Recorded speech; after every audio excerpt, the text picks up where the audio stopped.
Okay, moving on to the next segment of today's show, I wanted to give a quick shout out to a team that has been playing some really good basketball as of late. And the crazy thing is, it isn't just a new thing. This is a team that not only this year, but over the last couple of years has really considered themselves one of the more consistent teams in all of college basketball, and that is Leonard Hamilton and his Florida State Seminoles. And I wanted to give a big shout out to Florida State on today's show. The Seminoles have been a team that over the last couple of years have actually really done a nice job recruiting, and they've had some NBA players. If you look at Jonathan Isaac, if you look at Dwayne Bacon and Malik Beasley, Florida State has had plenty of guys that have came into their program as really highly ranked and top-notch recruits. But with that being said, we all know how hard it is, especially at a non-traditional basketball powerhouse school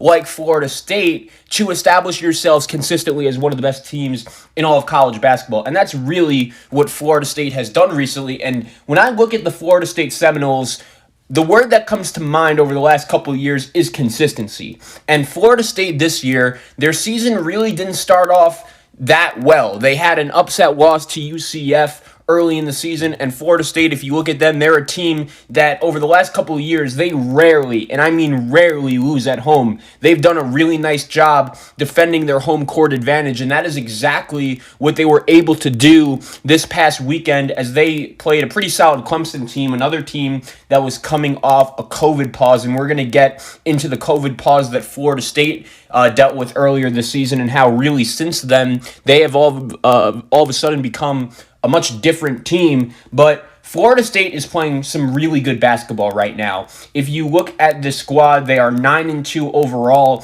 They're second in the ACC. Their only two losses came to UCF and at Clemson. And since that Clemson game, they have won 4 games in a row, including a home win against North Carolina, a home blowout win against NC State, a road win against Louisville. And I watched that game against Louisville. It wasn't even close. They dominated from start to finish.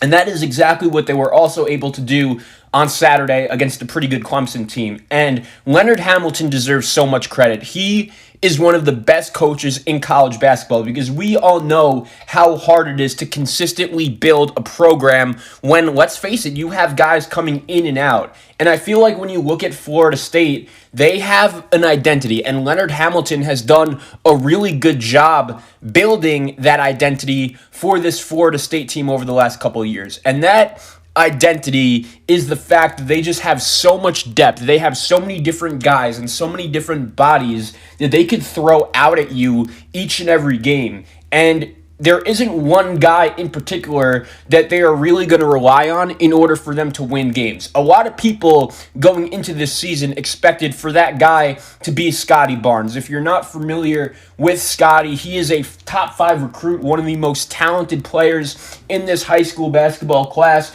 He's like a 6'8" point guard, and he's done a really good job, I think, really buying into the team. Scotty Barnes had a really nice start to the season, but he got hurt earlier in ACC play. He missed a couple games, and over the last 2 or 3 games since he's been back, Scotty has done a really nice job buying into his role, not starting, but still producing. His last 4 games against Clemson twice, Louisville, and NC State, he has only played in the 20s in terms of minutes, and he's put up 7, 10, 11, and 14 points, but he is always willing to buy in and produce. And that is something that when you look at freshmen and when you look at players who are coming into college basketball with the assumption that they're going to be playing in the NBA, it's not easy for them to do those kind of things, and Scotty Barnes has done a really nice job buying into that role. This Seminole team has plenty of other guys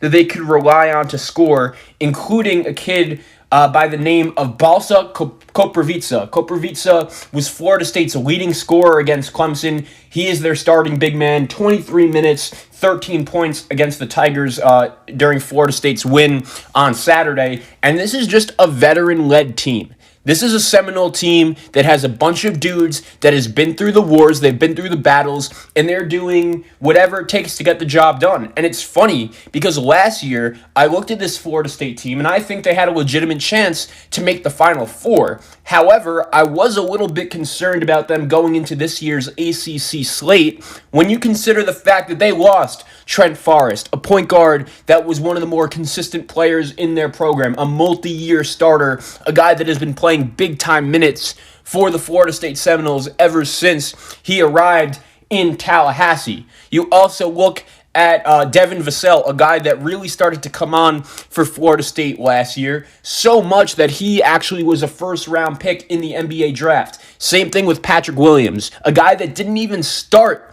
for the Florida State Seminoles last year. He was a top 5 pick in this NBA draft, and that tells you all you need to know about Leonard Hamilton and the job that he's really been able to do developing this talent for the Seminoles.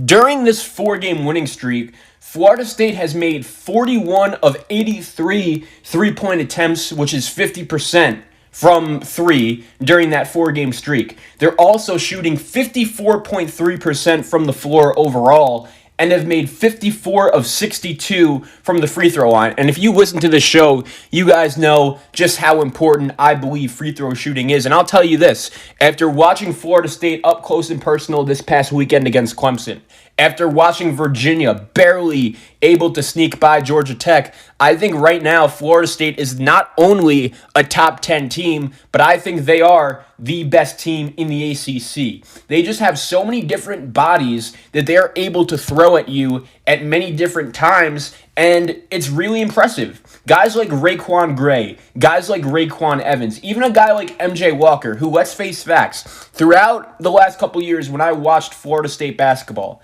MJ Walker has always been a guy that I've been a little concerned with because he is a former top 30 recruit. I remember when he committed to Florida State out of high school, and he's always really talented. He's always been able to show us some flashes, but there's never really been that consistent stretch really until before this year where you watched MJ Walker and said, wow, he is finally playing to his potential and to the best of his ability. But so far this season, he's been phenomenal. He is Florida State's leading scorer, averaging 14.5 points per game, 3 rebounds per game, 3 assists per game, about a steal per game, which is really important. I don't think any Florida State fan would have ever expected that before the season started. And oh yeah, he's shooting 44% from 3.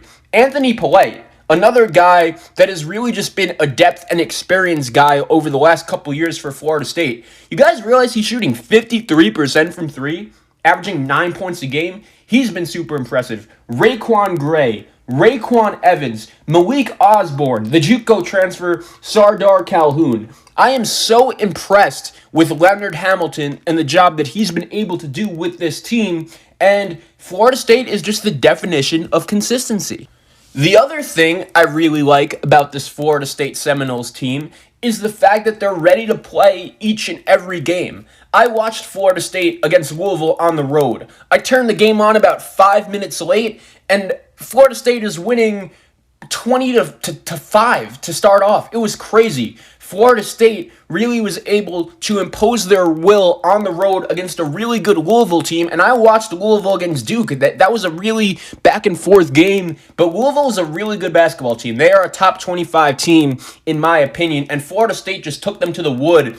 And Leonard Hamilton and his team just deserve so much credit because so far this season in college basketball, in the COVID pandemic season, I understand how hard it is to put together these winning streaks when your practice schedule could be altered or when you have players that are missing time because of COVID that you wouldn't necessarily have expected. And still, with that being said, in a season in the ACC where, let's face facts, Duke is down, North Carolina is down. Syracuse isn't great. NC State isn't great. Florida State is sitting there at 5-1, 1 game back of first place Virginia. And save this date. On February 15th, Florida State will host Virginia. That is going to be one heck of the basketball game. And for my money, those are the 2 best teams in the ACC right now. And the crazy thing for the Seminoles is Scotty Barnes, as solid and as productive as he's been, I still think he could get better and better and better, and all of these Seminoles are just on the right page right now. I'm telling you, the guy to watch for this Florida State team that has also really impressed me as of late is Sardar Calhoun. Calhoun is a JUCO transfer who really was coming to Tallahassee this season with the intention of being one of the Seminoles' most consistent scorers. And against Clemson, he really showed that off. In 17 minutes, he went 4 of 7 from the field. And listen to this, 4 of 5 from 3 with 13 points. If Florida State could get that production from a guy like Calhoun, who is known to produce the ability to shoot the three-pointer consistently, if they're getting good glue guy minutes from Raekwon Gray and Raekwon Evans, along with Wyatt Wilkes, a guy who could shoot the three as well, Malik Osborne, a guy that has been around this program for a couple of years now, this Florida State team is just your vintage Florida State team, and I believe Leonard Hamilton just has a lab where he's just producing 7-footers that are ready to get the job done. And Florida State, look, they went out there this past week against Clemson, and they realized that they had lost to Clemson earlier this season on the road, and they took it personal to get some payback against the Tigers. And on Saturday, it did look like the Florida State Seminoles were super motivated to get the job done as Florida State beat Clemson 80-61. The game wasn't even close, and I was impressed with the Noles. Balsa Koprivica has been really good. He's really been a nice rim protector for this Florida State team. As I mentioned, Calhoun was great, and Florida State is really starting to click at the right time. They went on a 15-2 run before Clemson called the timeout when the Tigers were down 24-9 at the time, and Florida State is known for these strong starts. They could rebound, they could score, they could produce, and they have a rivalry game this week upcoming against Miami, which really should be a game they win as the Hurricanes have been struggling. And Florida State has really turned into a program where many different players want to go. Not only did Leonard Hamilton recruit Scotty Barnes, a top 10 recruit, Jonathan Isaac, Dwayne Bacon, Malik Beasley, guys like that, but also Caleb Mills, the transfer from Houston, a guy who was the preseason American Athletic Conference Player of the Year. He recently decided to commit to Florida State, and that just shows me everything I need to know about Leonard Hamilton and the way he's been building this program. If a guy like Caleb Mills, who's considered to be one of the best transfers in all of college basketball on the market right now, if he's willing to hit Tallahassee, that just tells me all I need to know about the current place where the Florida State program is right now. They've been doing a phenomenal job, and they're definitely a team to look out for. You guys know that I spend a lot of time on this show going after teams and coaches that I don't think are getting the job done or I think deserve to get some criticism. Florida State is the opposite of that. I just wanted to say shout out to Leonard Hamilton and the boys. He is one of the most underrated coaches in college basketball. And for my money right now, the Florida State Seminoles are the best team in the ACC.